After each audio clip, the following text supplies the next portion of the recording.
Balikan lang natin today si Nanay Chera Estrada ng Parañaque para po sa ilang pang karagdagan na tulong na kanila matatanggap this morning. Nanay Chera, Hi, good morning, Sir Sid. good Magcha, good morning, good morning. morning.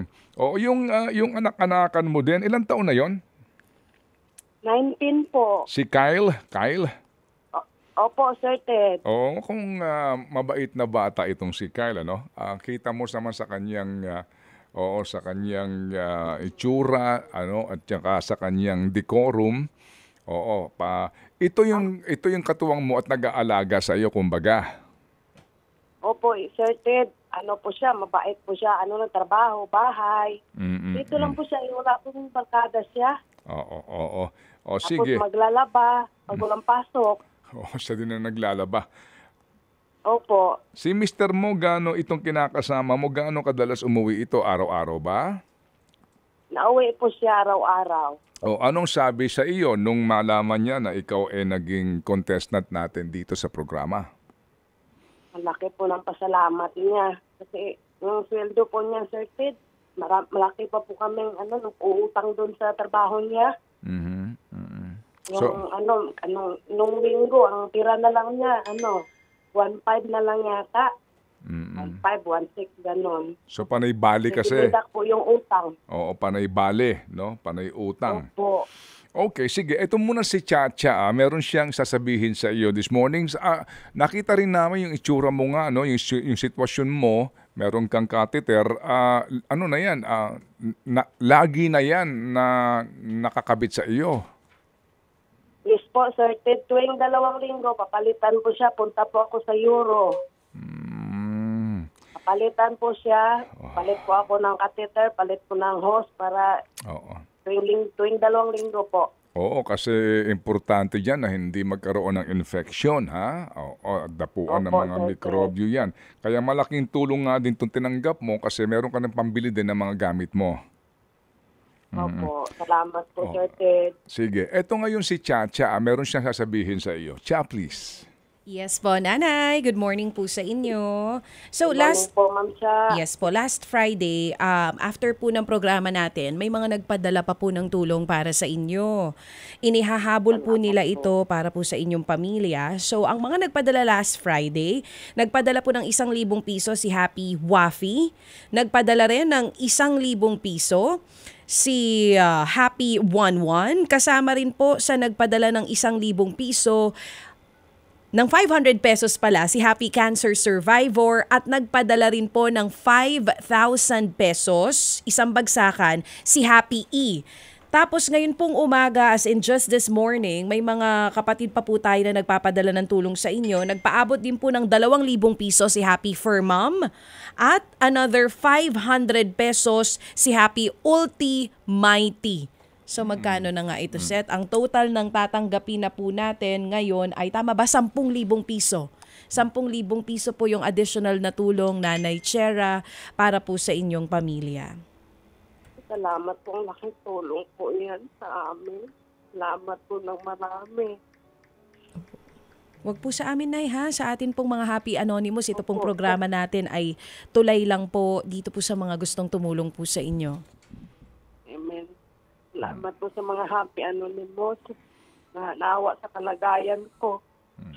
Salamat po sa inyo. Diyos na po ang magbalik sa inyo ng maraming blessing. Amen. Lang po, Sir Ted, yung naiyak lang ako kasi kaya lang ba ako nakatanggap. Dati kasi, Sir Ted, nag-comment ako sa inyo. Mayroon tumatawag sa akin, nangingi ng Gcash, yun pala, scam yun. Ngayon, sabi ko, totoo na pala to. Sabi ko, meron sa iyong kumbaga nagsabi na para ka makasali, magpadala ka sa GCash? Opo, sabi niyo nanalo daw ako. Nag-comment ka ba doon kay sa nila Digita at saka Sir Pylon? Ako, opo. Saglit lang ako sir, mga wala pang 1 minute, tumawag ka agad sa akin. Tapos sabi may 30,000 daw, tapos hiningi yung number ng Jesus ko. Sabi ko, salamat na ako noon, pero hindi ako sabi ng anak ko, kinausap ng anak ko. Sabi niya, sir, huwag po kayong mang-scam kasi po, sila pong buhay namin. May sakit pa ang mama ko. Hindi po ito totoo, sir, sabi ng anak ko. So wala naman nakuha sa inyo? Wala po. Ay, salamat. Nandiyan yung anak ko. Ay, salamat naman. Kasi noon pa kami nananawagan dyan, Chera, na mag-iingat tayo kasi una, paano ka naman, di ba? Ikaw na nga yung nangangailangan, ikaw pahingi ng pera. Di ba common sense, di ba? Oo, wala ka na nga pera, ba't ka pa hihingian ng pera? Nang humihingi ka nga ng tulong eh. Kaya mag-iingat po tayo at kami po dito, sa lahat ng aming staff dito, bago ho mga kapatid magpadala, sa amin, ito pong aming mga staff dito ngayon na kinokontak, nagve-verify ho mismo yung mga taong ito sa katotohanan po kasi marami nagpapanggap. Marami po nagbubukas ng mga Facebook account na ang pangalan po ay Seth Velasquez, halimbawa. Maraming ganyan na memeke. Pero mag-iingat po kayo kasi ang aming pong staff dito ay hindi po tumatanggap basta-basta din. Alright? Ang importante po may ugnayan ho muna at may verification po na nangyayari. Okay? Sige. So marami ngayong mga scammers, mag-iingat po tayo. Panginoon na po ang bahala sa kanila. Okay, sige. So ito muna, Shera, ha? Natuwa naman ako doon kay mama mo sa Zamboanga. Oo. Hirap na buhay nila doon, sir. Oo. Ano yun? Meron ba siyang problema sa mata? Malabo po ang mata niya. Tapos yung may po siya, ubo po siya palagi. Palagi po siya may ubo. Hindi po nawawala. So sabi ko, Sir Ted, wala man tayong pera, magbabad ka lang ng okra dyan. Yun lang inumin mo. Muna. Binabad niya, ininom niya. Oo, so itong 2,000 piso, nakabili siyang tambal. Nakabili po siya kanang Sir Ted, gatas po nga ang isda, iyatong butangag asin para dili mapanos. Okay. Ilan sila sa bahay ngayon itong si Nanay Estrella? Yung anak niya isa, Sir Ted, yan si Israelen, yan po kasama niya sa bahay kasi may anak yun isa, nag-asawa na po. Dalawa lang sila sa bahay. Okay, sige. Ito pong anak niya, Sir Ted, may bukol kasi sa suso, kaya nag-ano lang sila, Sir Ted, nag-uuma. Hindi pa naman nila lupa yan. Saan sa Zamboanga ito? Saan sa Zamboanga? Sa Dicoyong, Sindangan, Zamboanga del Norte. Okay, sige. Ganito ha, Chera. Ang sabi ni Chacha, meron kang dagdag na 10,000. May nagdagdag pa ulit si Happy V, 500. So yung total na po, 10,500 pesos. Sige. So meron ka ng 10,500. Nagdagdag si Happy Hour. Si Happy Hour. Si Happy R, ng 3,000. Okay? So meron ka ng 13,500 pesos. Salamat po. Okay, sige. So ikaw nang bahala doon sa tatanggapin mo na mabigyan mo masiguro mo lang, no? Na may maisasaing na bigas si Nanay Estrella mo, ha? Nakabili po sila kapon yung mais, kalating sako. Mais? 1-2 yata yun, nabili nila, 1-2.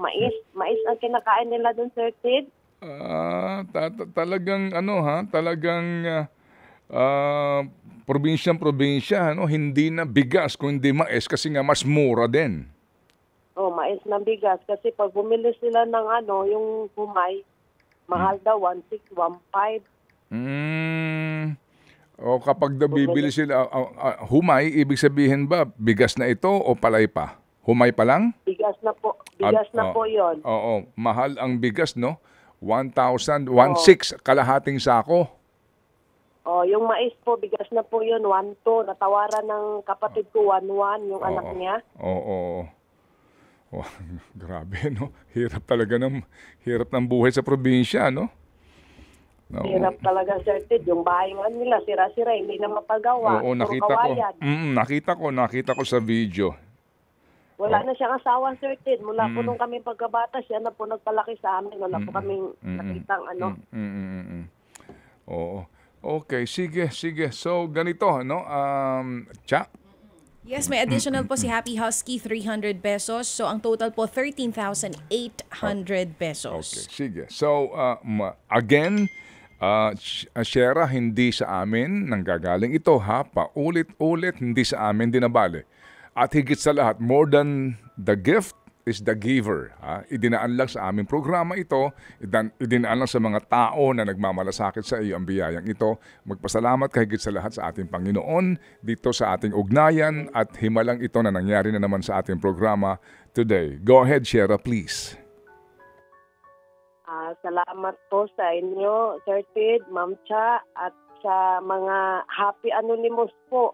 Salamat po sa inyo. Ngayon lang po ako nakatanggap ng ganyan po. Hirap po talaga buhay namin, sobra. Salamat po sa inyo. Nag-emotion na po ako, Sir Ted. Hirap din ang kalagayan ko. Paggamot.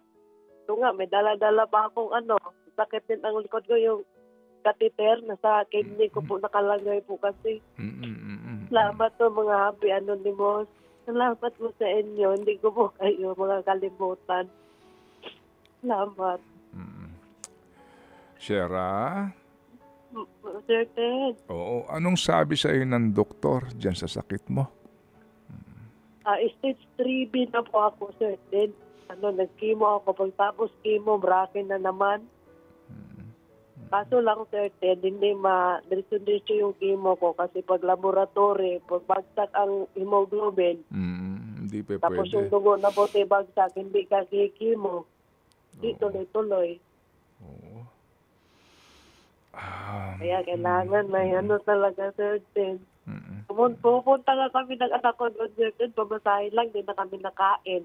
Doon, maghapon kami. Opo. Saan ka nagpapakimo? Saan ka nagpapa-blood test? Sa Jose Reyes po. So, kinakailangan madaling araw pa lang na andun ka na o doon ka sa gabi, matutulog ka para bukas ikaw ang mauuna? Mga alas 4 po, paalis na kami dito. Sakay kami ng LRT. Tapos, baba kami sa Bangbang, sa Tayuman. Tapos, lakad na lang kayo. Opo, lakad na lang kami. So, hindi ka na Kailangan po kasama yung anak ko. Hindi pa pwede kasi hindi pa pwede naman ikaw lang mag-isa nanay, no? Opo. Kung hindi po pinayagan ng doktor mag-chemo pag walang kasama, yung nangyari sa akin na natubuhan ako, yung nag-chemo po ako noon. Oo, at alam din namin kung gaano kahirap yung pila dyan sa dami ng gustong magpagamot no, sa ospital. Nagpapasalamat lang din kami kasi mababait ang mga staff dyan at bukas din naman ang kanilang kalooban na tumulong sa mga nangangailangan ng mga pasyente. So, Shera, lakasan mo loob mo dito ha sa iyong kinakaharap. I'm sure meron ka pang mga iniisip sa buhay. Kaya lalo kang tumitibay dito nga sa mga pagsubok na ito, Shera. Opo, Sir Ted. Nilakasan ko po yung loob ko kasi andito pa si Kyle. 19 po siya. Sabi ko, gusto ko pa makita na mag-asawa siya. Sabi ko, Lord, huwag mo muna akong kunin, Lord. Kasi, alam mo, Sir Ted, wala na talaga akong pulso, 2 oras na daw, sabi ni Kyle. Sinugod ako sa nung nag-chemo. Siya lang po andoon, yung kamag-anak. Wala kami kamag-anak dito, nasa Mindanao lahat. Silip ako sa bata na yun, sobrang bait. Kasi pinalaki ko po siyang may takot sa Diyos. Amen.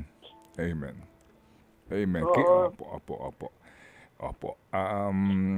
Cha, please. Yes po, may additional pa po tayo dito. Nagpadala po si Happy Jolly Dragon ng 5,000 pesos.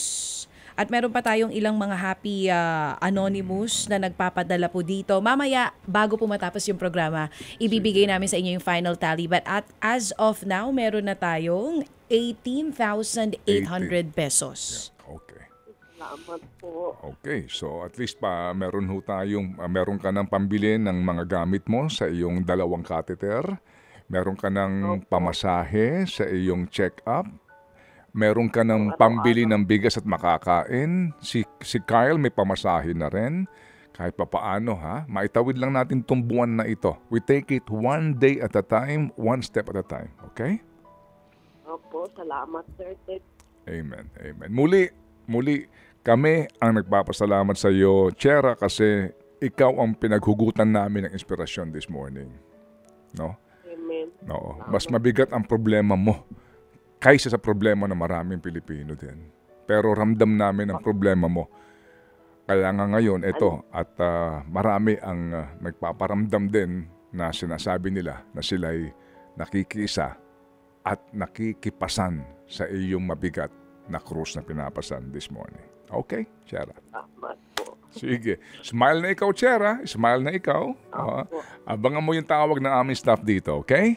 Sige. Salamat po, Sir Ted, Ma'am Cha, sa mga staff niyong mabait po sila. Opo, opo. Sila din po yung aking pinalaki. Na Lumaki na kaya po ng sobra. Opo, pinalaki po. Ganun din po parang si Kyle. Ang aking pagpapalaki po dito ay para po kay pagpapalaki nyo kay Kyle. Dito po sa staff namin na ito. Ngumingiti na si Nanay Shera. Salamat po na marami, Nanay Shera, at we'll be keeping in touch. Thank you po at mabuhay, and to God be all the glory. Ted Filon at DJ Chacha. Ngayon, nasa Radyo 5, 92.3 News FM. Monday to Friday, 6 to 10 a.m.